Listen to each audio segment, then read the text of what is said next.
Muy buenos días, tardes o noches, según sea el caso. Aquí su servidor, Juan Esteban Chacue Rojas, reportando desde el hermoso Parque de la Música Jorge Villamil Cordobés.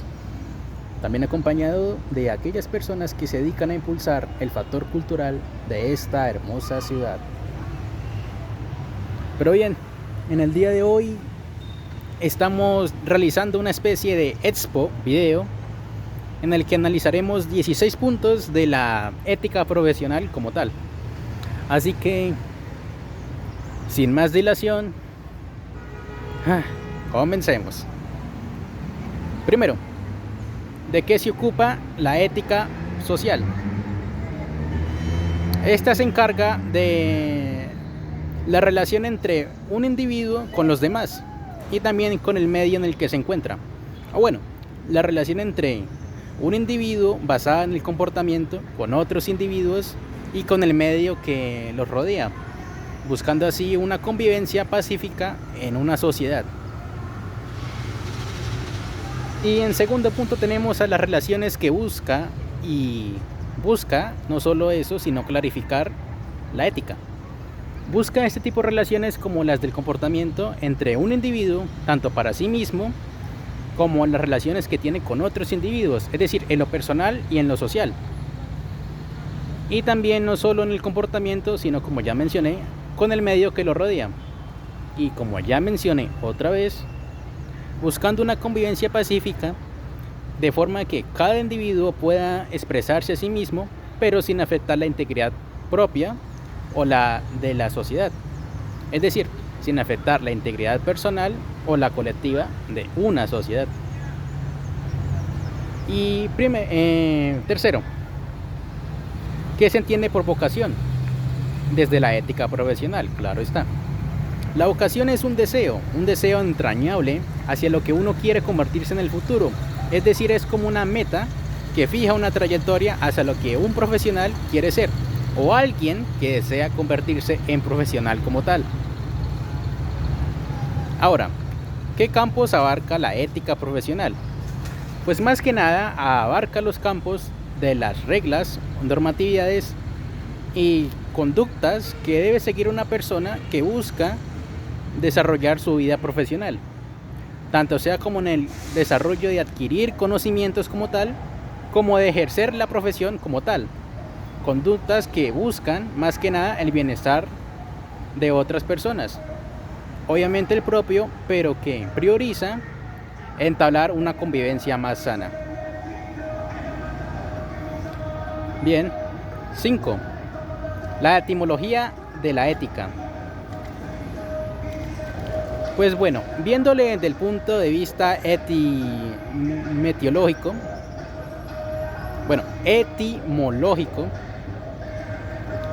la ética como tal viene desde la raíz del antiguo griego, claro, éticos, que significa aquella que es relativa al carácter de una persona, pero también viene de la raíz ethos, también del antiguo griego, ethos, que se traduce como carácter, naturaleza moral o simplemente como una costumbre. 6. ¿Cómo contempla la ética social al individuo? Se contempla tal como un individuo y las relaciones que éste tiene. En la ética social se determinan las relaciones que este individuo tiene con otros y en el medio en el que se encuentren. Y como ya dije, prioriza la convivencia pacífica. Ahora, punto número 7. ¿De qué se ocupa principalmente la ética personal? Se encarga más que nada de analizar la conducta del individuo propio, es decir, la conducta moral de cada persona como tal, las decisiones buenas o malas que ésta puede tomar como tal, la que se encarga de analizar como tal la moral, la conducta moral, aquella que analiza y critica por qué hago esto o por qué aquello, o en qué me ayuda esta reflexión para la vida. En general es más o menos de lo que se encarga como tal. 8. ¿Qué normas y reglas abarca la ética académica? Pues bueno, Esta como tal abarca las reglas, normatividades que se deben seguir en cuanto al sector académico, sea tanto como en la adquisición de conocimientos para obtener habilidades que permitan convertirse en un profesional, o como tal, como el profesional que se encarga de otorgar el conocimiento a aquellos que buscan adquirirlo. Y pues abarca más que nada estas normatividades que son conductas morales que se deben ejercer para el buen trato en este factor académico, estudios y demás. Y bueno, ¿en qué seguíamos? La profesión.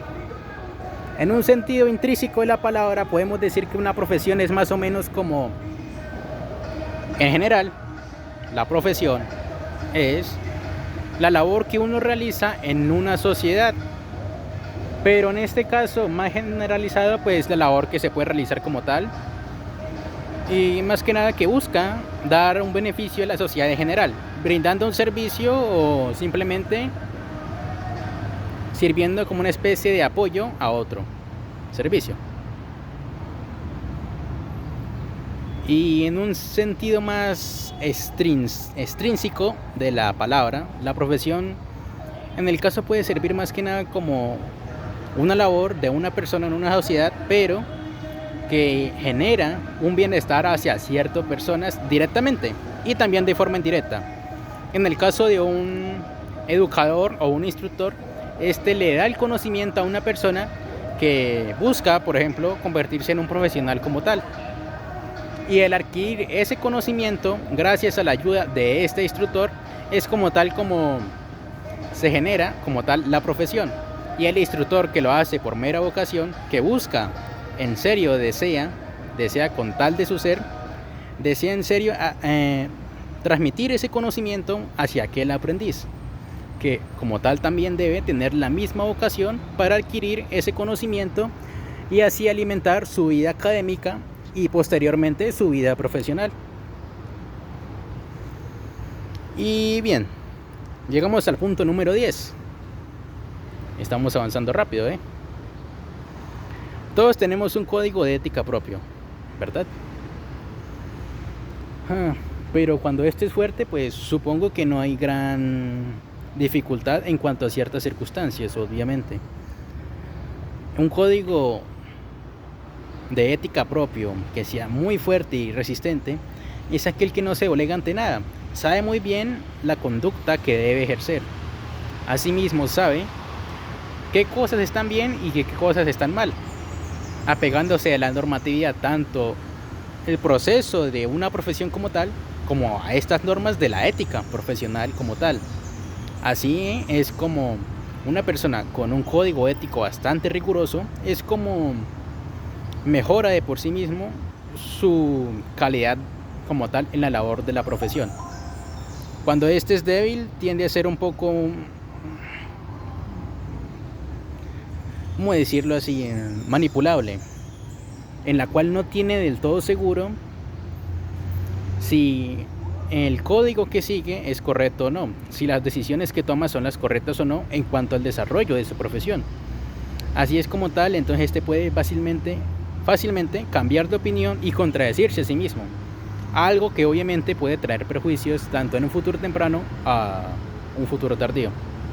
Y cuando este es básicamente muy indiferente, pues básicamente genera un simple sentimiento vacío, en la cual un profesional solamente busca obtener una remuneración en nuestra sociedad, en este caso económica, y en la cual simplemente decide ejercer su labor pero como tal, pero no como por vocación, no es algo que simplemente él quiera hacer como tal, sino que más bien se siente obligado, se siente esclavo. Y eso puede generar ciertas dificultades, tanto laborales, en la familia e incluso personales, generando, no sé, por ejemplo, ansiedad y otro tipo de enfermedades mentales que, la verdad, pueden ser bastante desgastantes. Y eso nos lleva al punto número 11. Los dos sentidos de una preparación profesional. tanto en un sentido que es la capacidad intelectual y la otra que es la capacidad moral.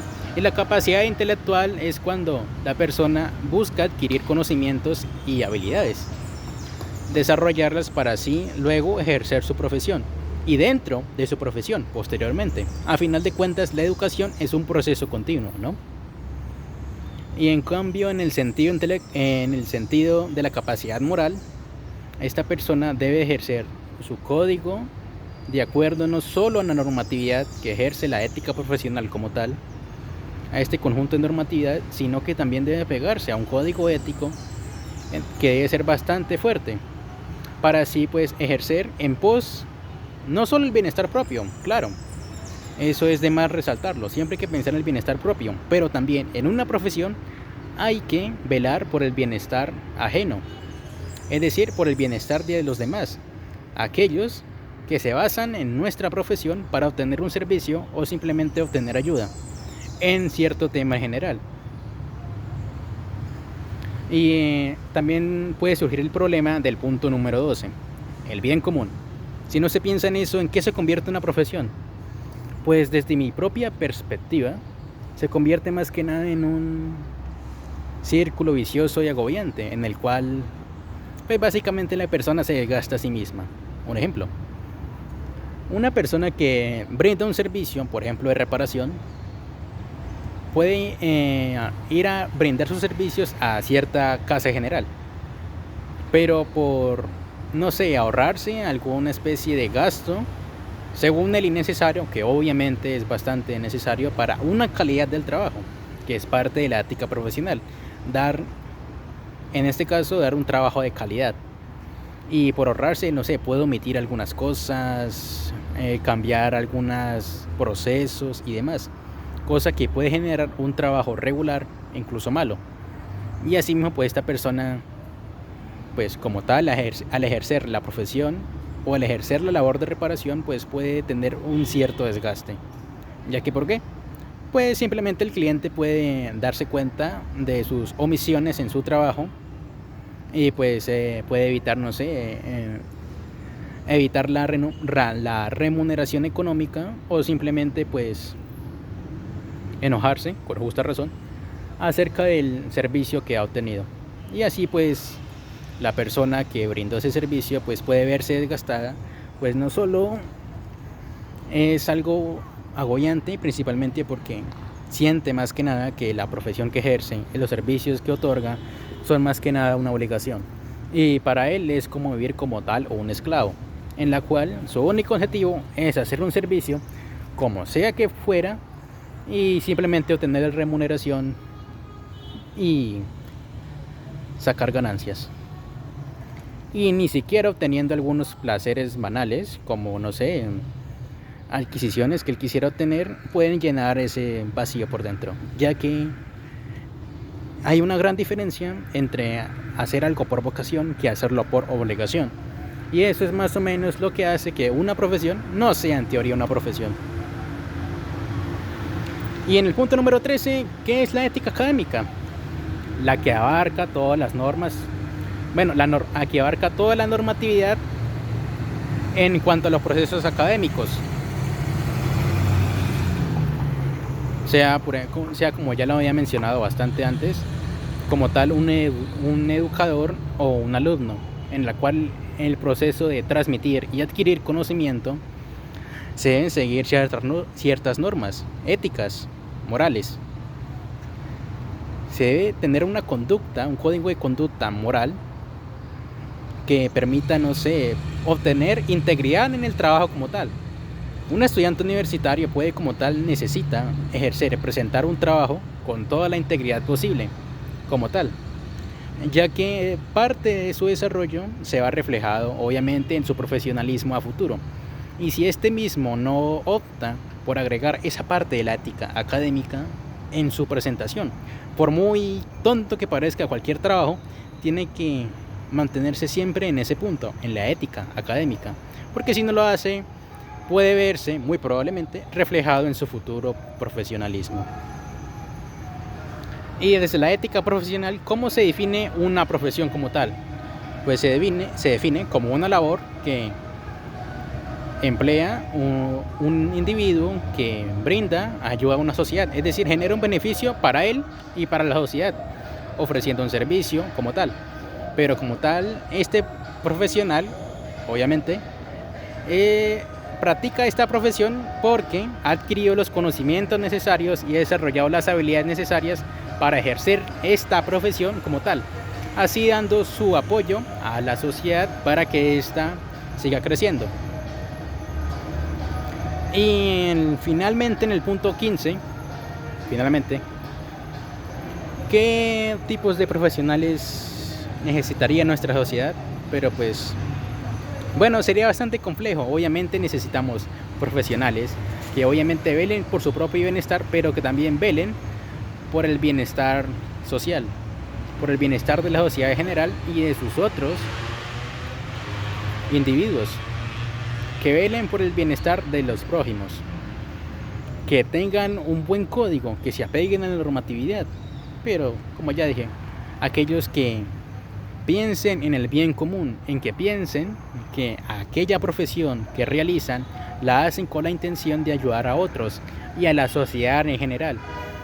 Y asimismo, otros profesionales pueden dar sus argumentos de por qué no, por qué sí o por qué no pueden hacerlo, y pues sería algo complejo, porque imagínense en un caso hipotético en el cual una parte que exige profesionales éticamente profesionales y a otros profesionales, por así decirlo, se confronten. Y ahí es donde entra el tema otra vez de la ética social. Es algo complejo porque pues siempre se necesitaría encontrar un punto medio, un punto de negociación. Pero pasando más de lo político, pues en teoría es un punto en el que haya convivencia, en el que todos puedan desarrollarse tal como quieren, pero claro, siempre lo que se va a priorizar es que se desarrolle la integridad y que no afecte la personal como la colectiva. Y como punto número 16, ahora final en realidad, tenemos una pequeña reflexión sobre la historia del Lego. Aquel carpintero de Dinamarca, aquel carpintero danés que gracias a la ayuda de su hijo levantó el imperio del Lego tal como le conocemos hoy. Una historia bastante interesante, sí, verdad. Porque si alguien pregunta por el significado de la perseverancia y del honor, eso sería un ejemplo perfecto para esa pregunta. Supongo que no es nada más que solamente observar alrededor, ¿no? Cualquier cosa, una edificación o un producto, debe haberse logrado con perseverancia, de una u otra forma, claro. Así que supongo que la perseverancia es un factor bastante importante. Sí, supongo que ahora más que nada lo sé, porque desviando un poquito del tema, pero aún así aplicando mi propia reflexión para mi querido espectador, pues a decir verdad, yo cuando llegué aquí hace más de un año, la corporación, tal como tal, hubo un docente que seguramente verá este video. De hecho, estoy 90% seguro de que lo verá, ¿cierto? Y en la cual, después de cierto regaño, que por cierto sí me lo tenía bien merecido, bueno, no era lo único, pero pues uno sí lo siente que es para uno como tal, en la cual él mismo explicaba que el objetivo de él como profesional era que en el transcurso de este paso por la corporación cambiáramos nuestra forma de pensar. Y así, verdad, sí, creo que me ha cambiado mucho. Y créanme que si en este momento me preguntaran qué tanto sé sobre la perseverancia, diría que un poquito más que otros, un poquito menos que otros, pero que he tenido mis luchas. Pero aún así supongo que no he dejado de perseverar. En cierto sentido, aún tengo mis manías como pensar demasiado las cosas, pero supongo que le he sacado ventaja. He sabido sacar ventaja de eso, guiño, guiño. Pero bueno, supongo que sí, la reflexión a la que invito en esta parte referente a la historia del ego, no tanto acercándome a la ética profesional como tal, sino más bien a la perseverancia como tal, al cómo hay que enfrentarse a las situaciones de la vida, por más difíciles que sean. No importa qué tipo, siempre hay que aplicar ciertas normas que nos ayuden a afrontarlas, como reírse de sí mismo, ser perseverante y buscar consuelo. No, consuelo no. Buscar un sentido del deber en otras personas, sea ayudándolas o sea simplemente no haciendo el mal. Porque al final de cuentas, como dijo un filósofo por ahí, un muy buen filósofo, si no puedes hacer el bien, por lo menos no hagas el mal. Supongo que ya me he extendido demasiado la cuenta, así que por ahora vamos a dejarlo hasta aquí. Ha sido un momento bastante entretenido, así que por ahora tenemos que despedirnos, mi querido espectador, o queridos espectadores. ¿Cierto, profesor? Bueno, eso es todo. Lamento mis pequeños interrumpes, pero así verdad, el factor cultural que desarrollan algunos aquí es impresionante. Digamos que esta parte es como una especie de parte post créditos, que ni tiene, pero bueno.